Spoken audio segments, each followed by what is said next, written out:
Oh well. I just put it back.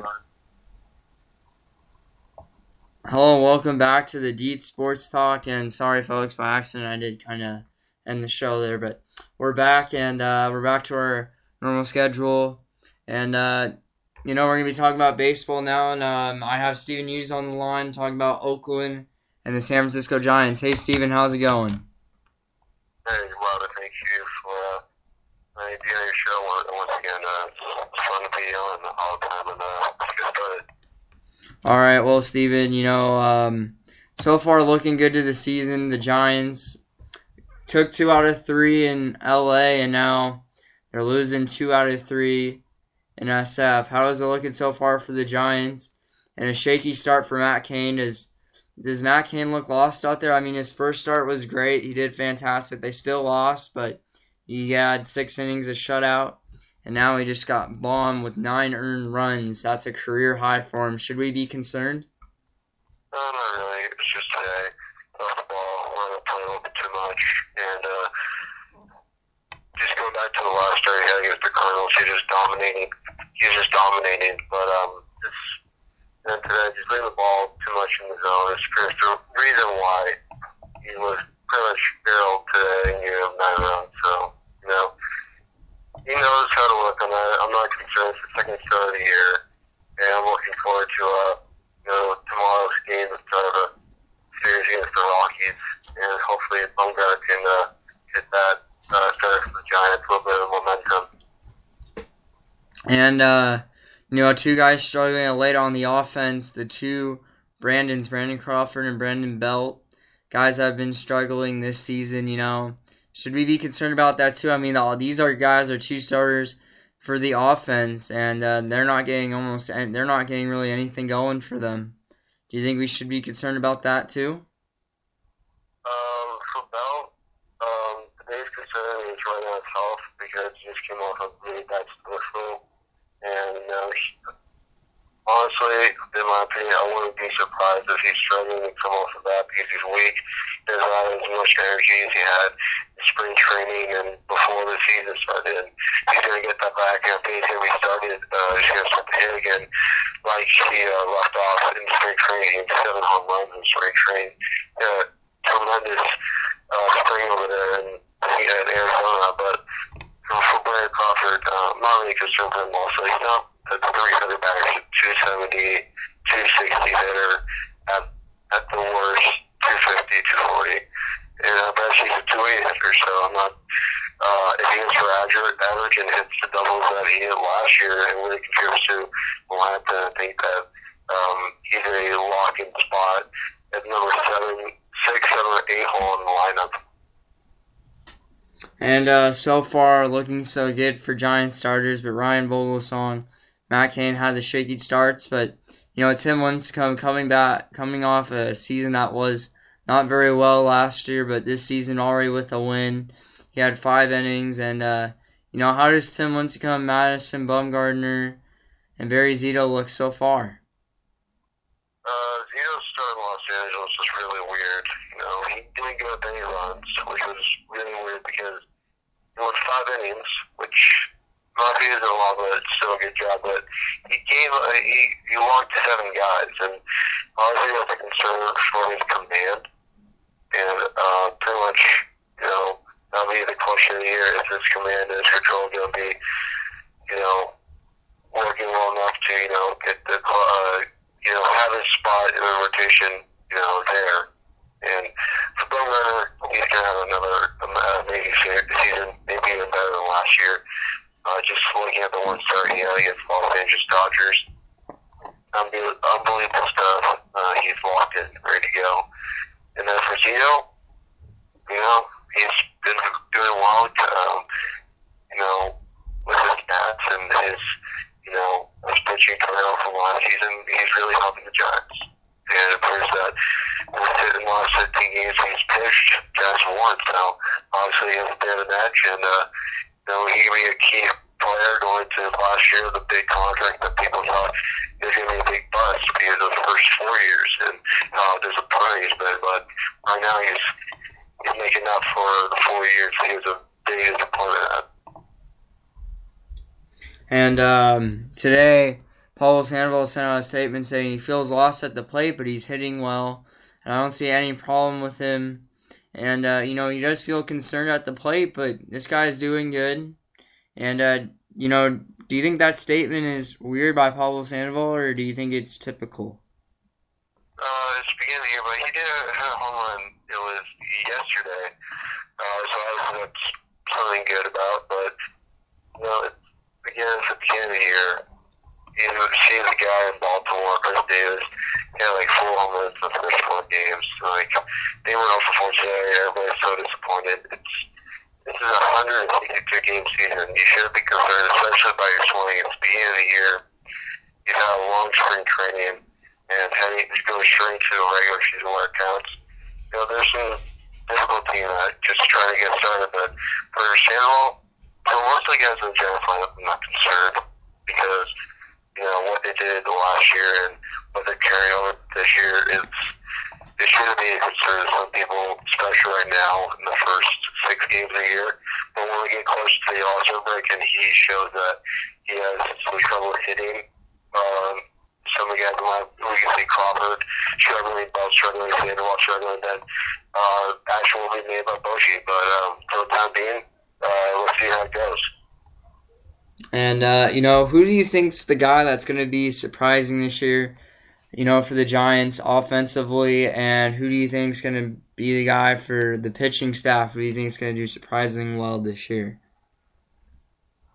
I'm pretty sure I'm trying to cross my fingers on this, but I really think Joaquin Arias is going to make a big difference. Not everyday starter, but he could be. Definitely. He needs to get his bat started. When he's hot, he is lightning hot. He'll bat about 300 when he's hot. When he's not hitting, when he's cold, he's not about 210. And that's the reason why he's not in the lineup all the time. He has a cold streak, and that kills him, and that takes him out of the lineup.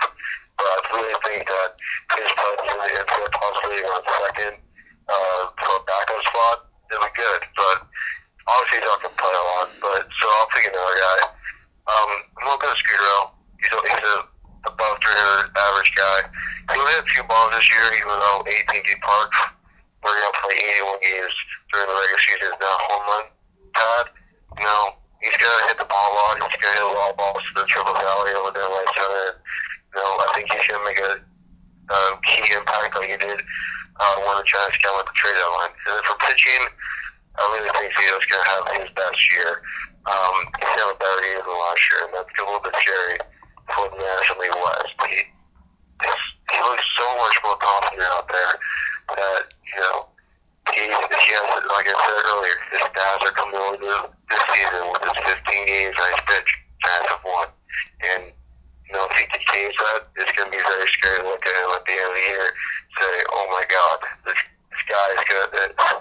We put so much money on him at first, but at the end of the year, he did it when it counts. Unfortunately, at the last minute. But, I really think Zito's going to really finish off with a bang to his contract, and hopefully the Giants can pick him up if he has a tremendous year. And, I want to ask you about the new kid, Nick Noonan, a guy that just came into the Giants, got his first career hit. And, do you think this guy's going to be doing pretty well for us for this season? Nick Noonan, very young kid, age of 23, that's about it, infielder. Unfortunately, he doesn't really have a spot in the lineup because if it's all said and done, if that's going to the minor leagues, 305 RBIs, 36 home runs, he made his debut 4 days ago. So obviously, he's been in the Giants system since 2007. Not surprised. He's been there for a long time. But, just looking at his stats in minor leagues, he looks ready, but he'll need to fight out for a spot because he has Sandoval third, Crawford at short, who's definitely Sandoval, Crawford are locks. Second base Scudero, definitely a lock. But the the only thing is, first, and Newton is on the first base, he's a shortstop. And maybe he can get a hit, or he can start hitting, take a better Crawford. I don't see that happening. So, Newton, he could be like a 1P area. He could be a backup utility guy. Play some second, play some third, play some short. And, that's the Giants side so far, as they're in even 3-4-3 right now so far. And, let's go to Oakland. These guys are doing well so far on a 4-game winning streak. And they're winning by games by 3 or more runs, since the winning streak. And, Steven, what's the key to their success so far? This is the pitching pretty much. Especially today, Anderson really did a good job and, doing some work at there. Anderson had 10 strikeouts today. But, again, you put a 4-game series against the Astros, who are expected to be a 100-loss team. That speaks a lot because of the transition from the National League Central to the American League West. American League West has just honestly come into ALS has become a tremendously competitive division after like 2 years. 2 years ago, it's pretty much all about the Deits Rangers because of the dominance in the World Series against the Giants, which they lost to, and losing to the Cardinals in 7 games in 2011. But last year, seeing the Texas Rangers just barely losing to the A's in the AL West spot. Texas takes the wild card. And then you have the Los Angeles Angels, who also picked up Josh Hamilton in the offseason. And then Seattle's doing good. They took the series against Oakland 2-3, and they have a hot hitter, Mike Moore. So obviously the Astros will be at the bottom of the league already. But it's pretty good. A few good wins for the A's. And I like to see it continue throughout the season, hopefully, and I'll help the A's a lot. And last question before you go, because we are running out of time, Steven. Jed Lowry, the guy that Oakland picked up, and so far he's been doing pretty well. But also I didn't mention A's did extend their winning streak to 5 games today by sweeping the Houston Astros. But Jed Lowry, this guy, 7 games so far, already has a .500 batting average, 3 homers, 6 RBIs. And was this one of the best pickups for Oakland to get?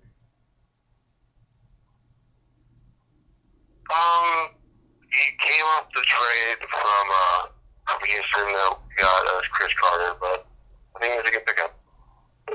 He's hitting, and I think he's going to be filling a role that has been tossed around the last few years in base for the A's. So I think he obviously beat Eric Hillgard for second base, and he deserved it. And all said and done, it's a good job. All right, thanks, Steven, so much for being on my show. Any last words before you go? Nope. Good luck on your future shows, Robert, and I'll talk to you later. All right, talk to you later. Well, Steven Hughes about the Giants. Well, after this commercial break, fortunately, I will not be able to get to the San Jose Sharks, but I know they are doing well this season as they're progressing, and they had a game today, and I believe they won. I'm not positive about it because I haven't really checked on the San Jose Sharks today. I can actually pull that up right now. Give me 1 minute here. And no, Dallas did win today, but they had a 7-game winning streak going into it. But after this commercial break, we'll have Cameron Sadeghi on, and we're going to end it out with Golden State. Go Golden State Warriors. Welcome back into the Deits Sports Talk as I have Cameron Sadeghi on for Golden State Warriors, and let's get Cameron on the line. Cameron, how you doing? Great. Ready to talk about some Golden State Warriors. And Golden State in the West Conference holding 6th right now as Seth Curry's on fire, David Lee, Harrison Barnes, Andrew Bogut, and Klay Thompson so far doing well. Unfortunately, they did suffer a loss to the Utah Jazz, but I'm going to talk about their upcoming schedule. They have the Timberwolves, Thunder, Lakers, Spurs, and Trailblazers. And Cameron, do they have a hard schedule coming up? That's kind of a tough schedule. I think Minnesota, they can get that victory, but with the Spurs and the Trailblazers, they're always going to, oppose their will. The Lakers, the transition defense is pretty awful, and their playoff chances are basically near shot. I have to say the Warriors are in a comfortable spot. I think they're going to stay at the 6th, but I don't like the matchups that not Denver, but Golden State's getting, which would be facing Denver in the playoffs most likely in the first round. That's not a good matchup for them because Denver can really match up with them well. I think that the Golden State Warriors would really pose as a threat, and I think could upset if they had the opportunity to face the Clippers in the first round. I think that would be the perfect matchup. The Clippers really lack, good ball movement, and I don't think they'd be able to stop the Warriors' amazing ball movement and keep up with them offensively. So I have to say that the Warriors may not be able to get past the first round, but would not be surprised at all if they did so. And, I think Denver and them are probably going to be a good matchup, but when you look at 7-8 Houston and you pretty much look at either Utah or the Lakers, I think they're going to be screwed by OKC and the Spurs, and, those matchups don't look very pleasant, but, Stephen Curry probably having a career season so far. How do you think he's progressed over the season? I think, to me, the most important thing, everyone's talking about his scoring, everyone's talking about that, but his defense has improved because of Mark Jackson. Ever since Mark Jackson came, he's actually started to play some quality defense. He's actually getting his points from playing great defense. You see, the great players, they don't just get their points from scoring on offense, from just, catching and shooting easily. They're getting steals and getting out on the fast break, and that's what Curry is doing. He's using the defense as a tool for his offense and making it easier on himself, and he's distributing at a high rate, getting his teammates involved, enhancing the performance of his teammates first so he can get quality looks for himself later on, and just letting the game come to you and not forcing the issue. That's what Stephen Curry is doing, and that's why he's had such a great year this year. And so far this season, they had Harrison Barnes as a rookie. And how do you think he's done this year? This guy he's averages 9 points a game, and this guy's really tried to prove himself as a starter for Golden State. And do you think he's been keeping that up pretty well? Yeah, look, as a rookie, I'm not going to put such a heavy burden on him and say, he's not doing well. Or he is doing well. I'm not saying, he should be playing like an all-star right now because of his potential. But he's honestly been doing a great job. He's playing. He gives them great. He's a great matchup guy in a way on defense because you could switch on a screen and he can guard the big guy because of his size and because of his defensive ability, and then again his shooting ability really helps, and his ability to run on the fast break is really critical for the Warriors' requirements to become a solid player on their team. So I think he's the right fit for the Warriors, and I think he will really be a key factor in the playoffs. And, the Golden State Warriors probably got two of the best backups they could have gotten. They got Carl Landry and they got Jarrett Jack. How big have those guys came up this season? Jarrett Jack and Carl Landry, I think, are the two most important factors that are not really advertised by many. Because, you look at Jarrett Jack and Carl Landry. Jack is such a great leader, and then Landry as well. They're really helping out the young guys with their experience. And, with Landry's defensive ability, and then, Landry just brings off points off the bench, and then Jack really, I'm impressed with Jack because usually he's a gunner and he likes to take a lot of shots, but actually he's been distributing well, and playing some excellent defense. So I think those two guys are the most important bench factors for this team. And Cameron, I want to get your prediction. One more question before you go. If they beat Denver, how far could they go in the playoffs? Well, if they were to get the Clippers in the second round, I would not be surprised if they could beat the Clippers. Other than that, there's no team right now. Maybe Houston. I mean, if Houston somehow upsets, or you get Utah to upset, I think Utah, Houston, and the Clippers are really the only teams that Golden State could beat after Denver. Other than that, I mean, well, Golden State's going to be great in the future, and they're going to be a top, 5-team, top 4 team in the West, maybe in the league 2 years from now, and a championship contender. But this year they're on the rise, they're doing great, but they just don't have enough right now to contend with Oklahoma City or San Antonio at this point. But you have to admit they have gotten close, though, to them as well. Because, I mean, they lost okay. Still, again, in the playoffs, it's a totally different animal, and we'll see what happens. But I have to actually go. So, see you, Robert. See you later. Talk to you later, Cameron. Bye.